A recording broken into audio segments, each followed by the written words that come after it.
Hello दोस्तों, welcome in IT school. जैसे कि लास्ट लेक्चर में हमने देखा था कि हम किस तरह से पीएचपी वेरिएबल्स को क्रिएट करते हैं और हमने वेरिएबल्स के साथ डील करना सीखा था। लेकिन आज के इस ट्यूटोरियल में, जो कि ट्यूटोरियल नंबर 3 है, हम सीखने जा रहे हैं पीएचपी ऑपरेशंस, जिसमें हम मैथमेटिकल ऑपरेशंस यानी प्लस, माइनस, डिवाइड, मल्टीप्लाइड और उसके अलावा और भी बहुत से ऑपरेशंस सीखने जा रहे हैं पीएचपी लैंग्वेज के अंदर। और इसके अलावा हम डाटा टाइप्स के बारे में भी स्टडी करेंगे और उनको भी यूज़ करना सीखेंगे। आज के इस ट्यूटोरियल में मैं आप लोगों को पीएचपी के अंदर पूरी की पूरी मैथमेटिक्स सिखाने वाला हूं कि आप लोग किस तरह मैथमेटिक्स को पीएचपी के अंदर यूज़ कर सकते हैं और मैथमेटिक्स को किस तरह से इम्प्लीमेंट कर सकते हैं। तो चलिए दोस्तों, चलते हैं अपने प्रैक्टिस सेशन की तरफ।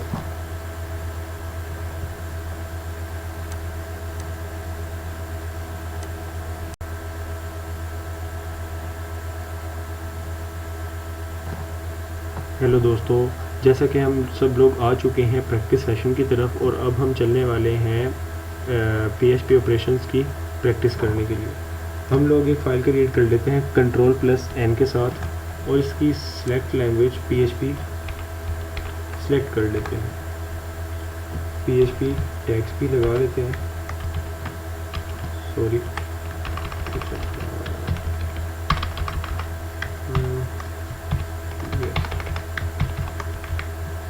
जैसे कि हमने लास्ट लेक्चर में वेरिएबल्स डिक्लेयर करना सीख रहे थे, वेरिएबल्स को हम कैसे वैल्यू देते हैं। आज के इस ऑपरेशन वाले लेक्चर के अंदर, ऑपरेशन ट्यूटोरियल के अंदर, हम लोग उन्हीं वेरिएबल्स को वैल्यू देंगे, मैथमेटिकल वैल्यूज़, क्योंकि हम लोग ऑपरेशंस सीखने वाले हैं। जैसा कि मैंने एक वेरिएबल डिक्लेयर किया num1, इसको मैंने वैल्यू दे दी 5।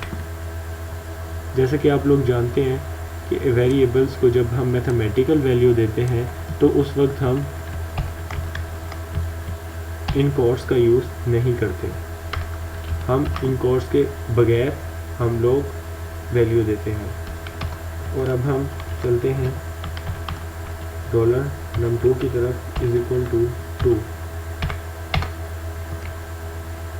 यस, अब मैं एको करवाना चाहता हूँ इसका plus operation, $num1 plus $num2। इसको Ctrl+S के साथ सेव कर लेते हैं। हमने कहाँ सेव करना है? जैसा कि मैंने आपको बताया था कि जहाँ पे हमने XAMPP सर्वर को इंस्टॉल किया है वहीं पे हम इसको सेव करेंगे। अब ये चलेंगे htdocs की तरफ। htdocs के अंदर जो हमने फोल्डर बनाया था उसका नाम था प्रैक्टिस के अंदर सेव करना है। इसको हम नाम दे देते हैं PHP प्रैक्टिस 2। प्रैक्टिस 1 में हमने वेरिएबल्स बनाना सीखे थे और प्रैक्टिस 2 में आज हम सीखने वाले हैं mathematical operations and data types. Save, yes. जैसा कि आप लोग जानते हैं कि पीएचपी फाइल को एक्सेस लोकल होस्ट के ज़रिए किया जाता है। लोकल होस्ट के ज़रिए एक्सेस करने के लिए मुझे उससे पहले सर्वर को ऑन करना होगा। स्टार्ट। अगर आप इसको स्टार्ट नहीं करेंगे तो आप पीएचपी वेबसाइट को एक्सेस नहीं कर सकते।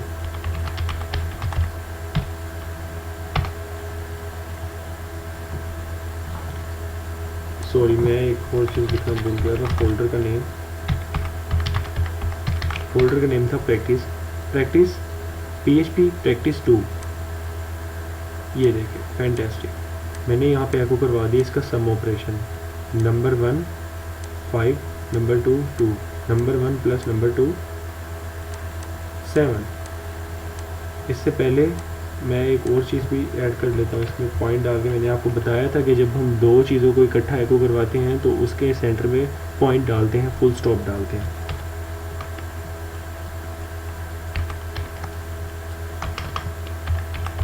Your result is, yes, your result is 7। मैं यहाँ पे = लगा देता हूँ। Your result is 7। अब मैं चाहता हूँ कि मैं इन दो ऑपरेशंस को, मैं इन दो नंबर्स को आपस में मल्टीप्लाई करवा दूँ। 5 2 ज़ा 10। मैं इसको एक और तरीके से भी लिख सकता हूँ।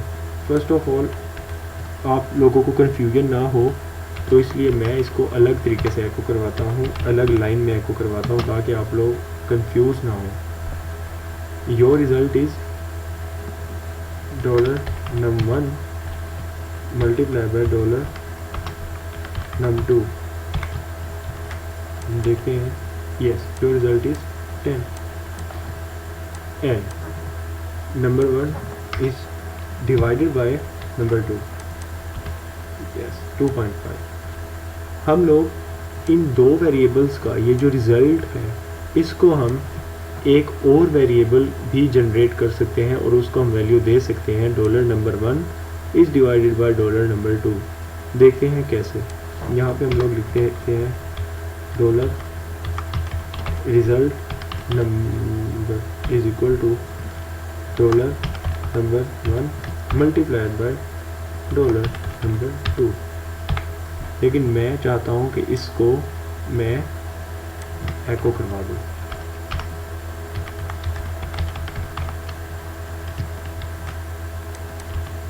Yes fantastic. मैंने यहाँ पे इसको इस वेरिएबल को एको करवा दिया और इस वेरिएबल का मतलब क्या है, $1 मल्टीप्लाई बाय $2। जब PHP ने देखा कि साथ डॉलर लगा हुआ है यानी ये एक वेरिएबल है। $1 का क्या मतलब हुआ 5, $2 का क्या मतलब हुआ 2। तो उसको ये बात समझ में आई कि 5 को मल्टीप्लाई करना है 2 से। उसने रिज़ल्ट दे दिया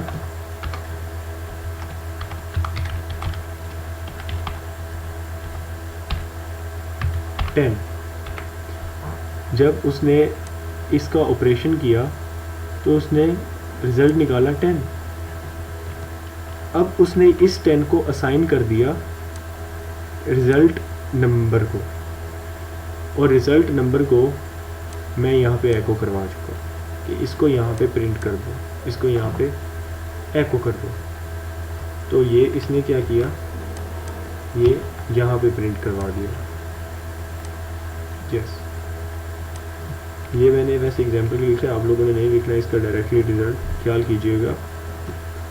यस तो मैं चाहता हूँ अगर मैं मज़ीद भी वेरिएबल जनरेट करूँ कि इस वेरिएबल को भी एक और वेरिएबल दे दो।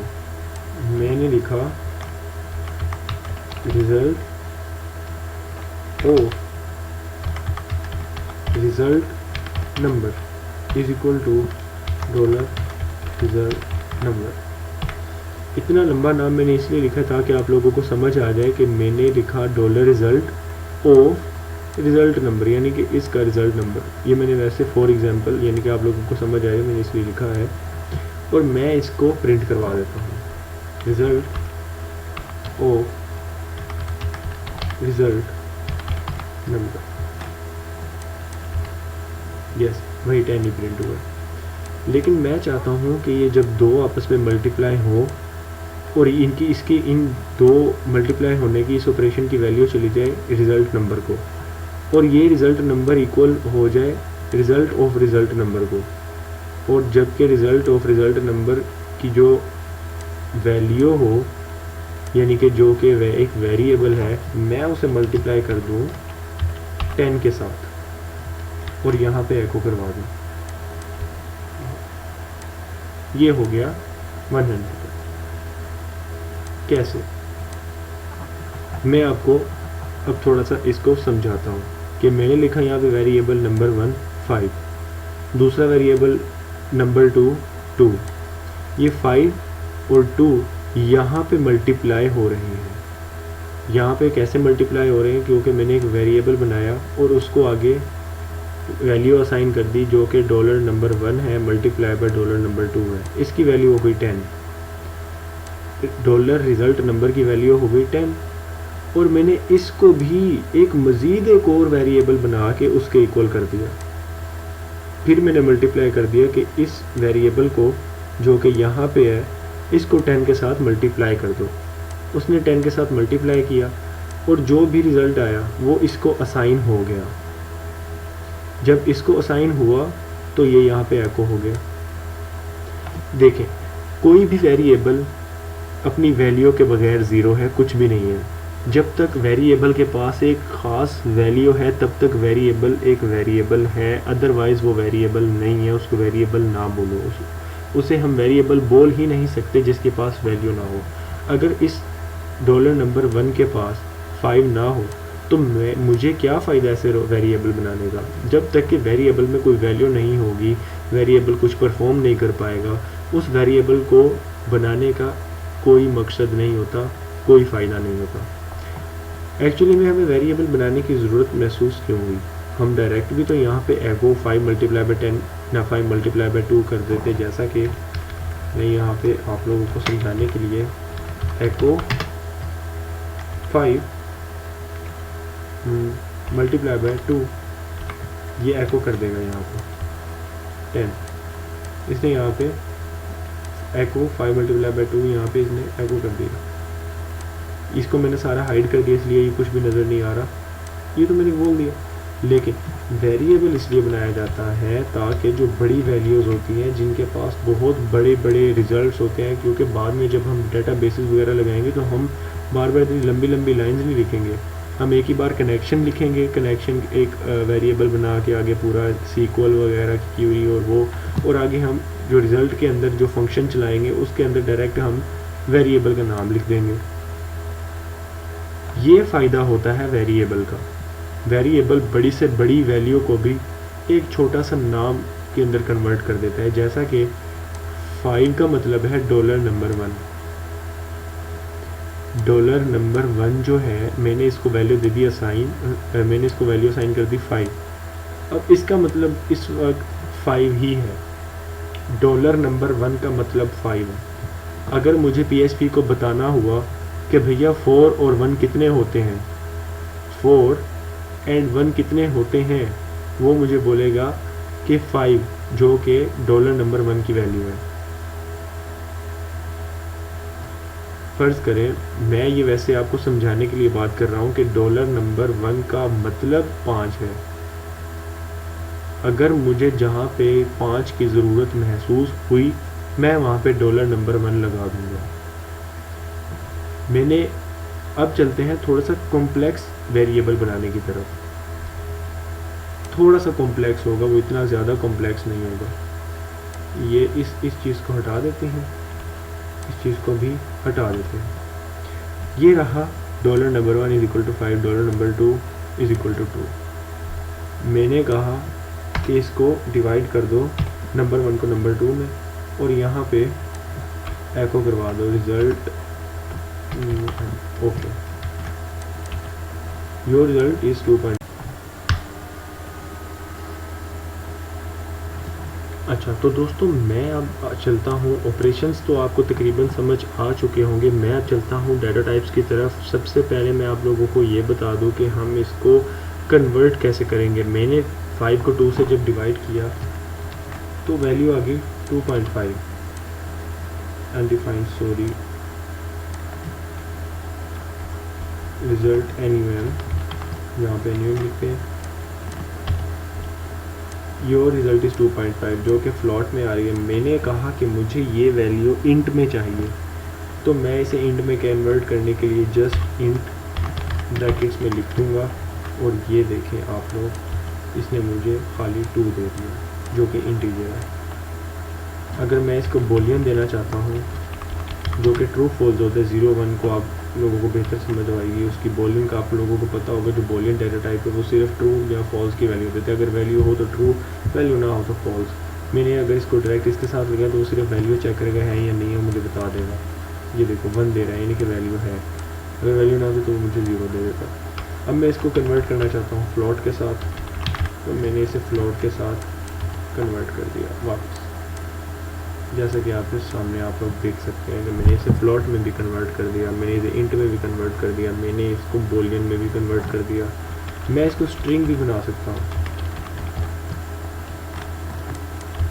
स्ट्रिंग जो होता है वो बिल्कुल एज इट इज़ वैल्यू होती है। वो इंट ना उसको पता होता है कि इंट का, ना उसको पता होता है फ्लॉट का, वो उन चीज़ों को नहीं देखता। स्ट्रिंग जस्ट पूरी की पूरी वैल्यू देने के लिए काम आता है। जो कुछ है तो मुझे दिखा दो आप, इसको बोलते हैं स्ट्रिंग।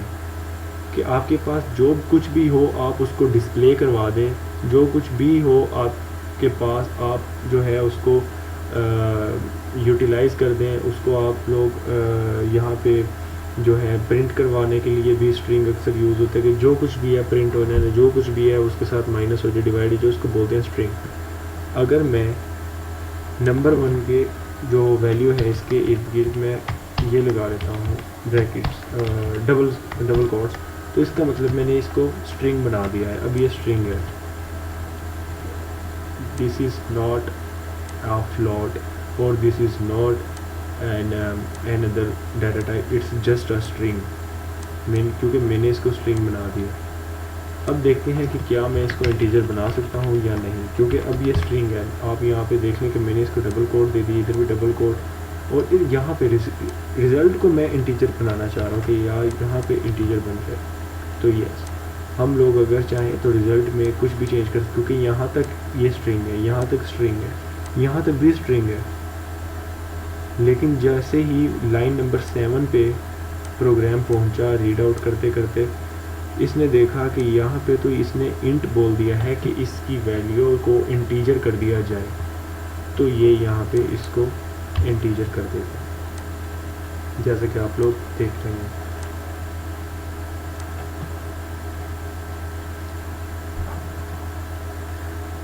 तो हम लोग क्वेश्चन की तरफ आ चुके हैं, जो कि क्वेश्चन है develop a calculator which makes integer values on some.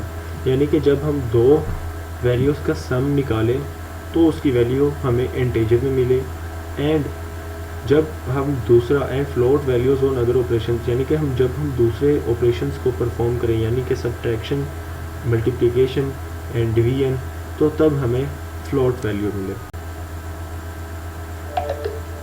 Yes, तो दोस्तों हम आ चुके हैं क्वेश्चन को सॉल्व करने के लिए।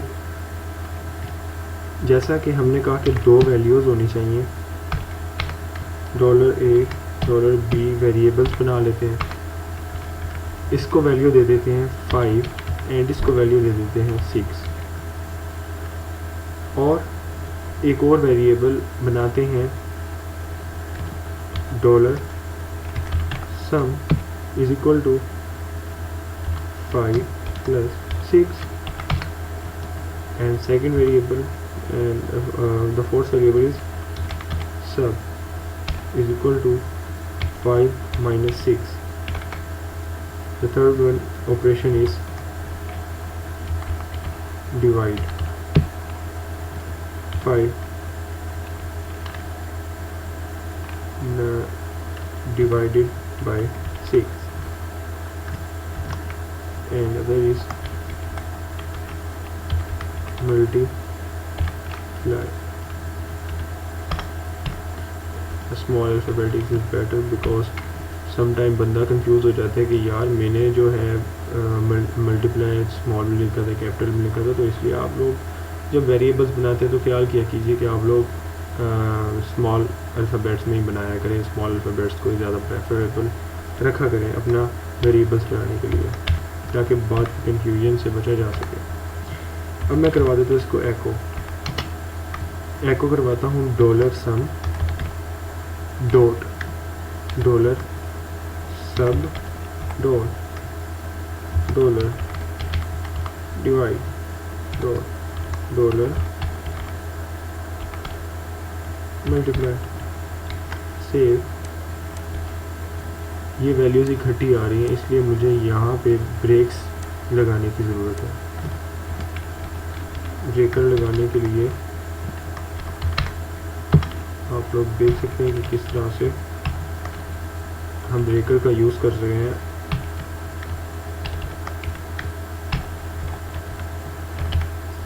जब हम ब्रेकर लगाते हैं तो यहाँ पे मज़ीद एक पॉइंट डालेंगे, double quotes greater plus BR, okay. हमने इसको ब्रेक कर दिया। ये रहा सम,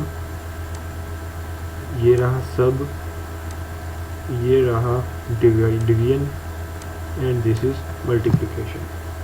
मैंने कहा कि जो सम है ये हमें इंटीजर में चाहिए,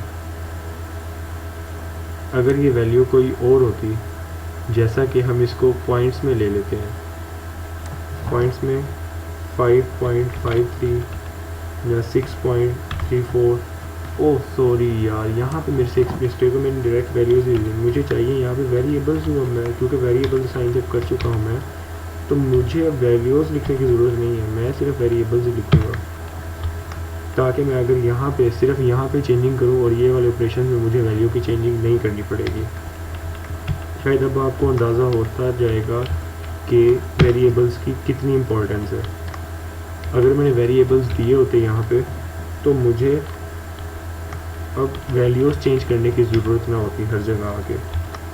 मैं सब में भी चेंज कर रहा हूँ, सब में भी चेंज कर रहा हूँ, और डिवीजन में भी, मल्टीप्लिकेशन में भी मैं वैल्यूज़ चेंज कर रहा हूँ।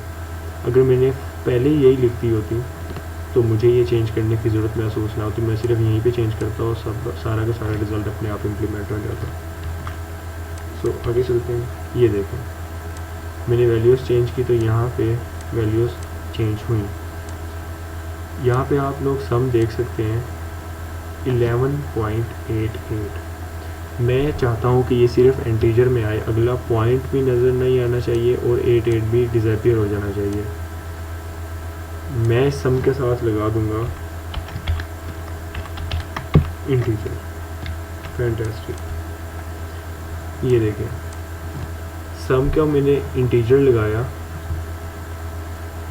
उसके बाद आप लोग देख सकते हैं कि ये अगला अपने आप ख़त्म हो चुका है। ओके, तो ये रहा हमारा आज का सॉल्यूशन कि हमने जो ऑपरेशंस, मैथमेटिकल ऑपरेशंस लगाना सीखे हैं, किस तरह से मैथमेटिकल ऑपरेशंस वर्क करते हैं, किस तरह से डाटा टाइप्स वर्क करते हैं। और मैं एक्चुअली में थोड़ा सा कंफ्यूज हो गया था, क्योंकि डेवलपर इंसान चाहे जितना मर्ज़ी बड़ा डेवलपर बन जाए ना, कुछ भी हो जाए, इंसान छोटी मोटी चीज़ें अक्सर भूल जाता है, क्योंकि ये फंक्शन ने काफ़ी अर्से से यूज़ नहीं किया था। ये जो डॉलर के, ये जो इंटीजर के भाई कैसे कन्वर्ट करते हो, तो मैं वीडियो को स्टॉप करके मैंने ये देखा कि मैं गलती कहाँ पे कर रहा हूँ। पहले मैंने बीच में मिस्टेक्स भी थोड़ी बहुत की थी, मैंने इंटीजर की जो यहाँ पे इंट लिख के और इसको मैंने ब्रैकेट में क्लोज़ कर दिया था, हालांकि इंटीजर को खुद ब्रैकेट में क्लोज़ करना होता है अपने आप को।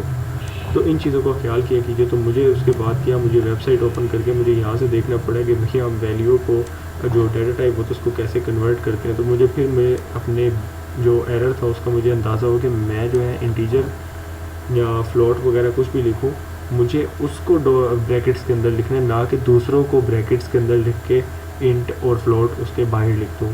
जहाँ भी मुझे चेंजिंग करनी होगी मैं लिखूँगा डाटा टाइप, और उस डाटा टाइप को मैं ब्रैकेट्स में क्लोज करूँगा। तो उम्मीद करता हूँ दोस्तों आप लोग मज़ीद प्रैक्टिस वगैरह कीजिए, और इसमें थोड़ा सा आप लोग जो है स्टडी भी कीजिए कि ऑपरेशंस किस तरह मज़ीद काम करते हैं। अगर किसी चीज़ की कन्फ्यूजन हो तो कमेंट सेक्शन में ज़रूर कमेंट वगैरह ज़रूर कर दीजिएगा। चैनल को सब्सक्राइब और लाइक शेयर करना मत भूलिएगा। चलते हैं, आज के लेक्चर का इख्तिताम हो चुके हैं और हम मिलेंगे इंशाअल्लाह ताला नेक्स्ट लेक्चर में, जो कि ट्यूटोरियल नंबर 4 है हमारा। ट्यूटोरियल नंबर 3 तक हम एंड कर चुके हैं, जो कि मैथमेटिकल ऑपरेशंस और डाटा टाइप्स का मैं आप लोगों को बता चुका हूं कि हम कैसे डाटा टाइप्स में कन्वर्ट कर सकते हैं, कैसे हम डाटा टाइप्स को यूज़ कर सकते हैं। तो ये सब बाकी जो है आप लोग प्रैक्टिस करते रहें, तो आपकी जो स्किल्स हैं ये अपने आप ग्रो होती जाएंगी, अपने आप प्रोफेशनल लेवल तक पहुँचती जाएंगी। कुछ चीज़ें होती हैं जो इंसान थोड़ी बहुत भूल जाता है, वो तो ठीक है, लेकिन आपको मेन कॉन्सेप्ट्स नहीं भूलने चाहिए, जो कि बहुत बड़े बड़े प्रॉब्लम्स को क्रिएट कर सकते हैं। जैसा कि मैंने यहाँ पे वेरिएबल से फ़ायदा उठाने की बजाय यहाँ पे मैंने 5 लिख दिया था, यहाँ पे मैंने डायरेक्ट वैल्यूज़ लिख दी। तो मैं अगर वेरिएबल्स दे देता तो मुझे सिर्फ यहाँ पे चेंजिंग करनी पड़ती और यहाँ पे नहीं। फिर मुझे बाद में, उसके बाद मैंने यहाँ पे दोबारा से वेरिएबल लिखे और यहाँ पे चेंजिंग करके मैंने अपनी वैल्यूज़ वगैरह, जो रिजल्ट्स वगैरह थे, उसको इम्प्लीमेंट किया। सो चलते हैं दोस्तों, आज के लेक्चर का यहीं पे ख़त्म होता है। उम्मीद करता हूँ आप लोगों को सब कुछ क्लियर हो चुका होगा PHP ऑपरेशंस के बारे में। नेक्स्ट लेक्चर में मिलते हैं PHP अरेज़ के साथ, जो कि बहुत इंटरेस्टिंग होने वाला है दोस्तों।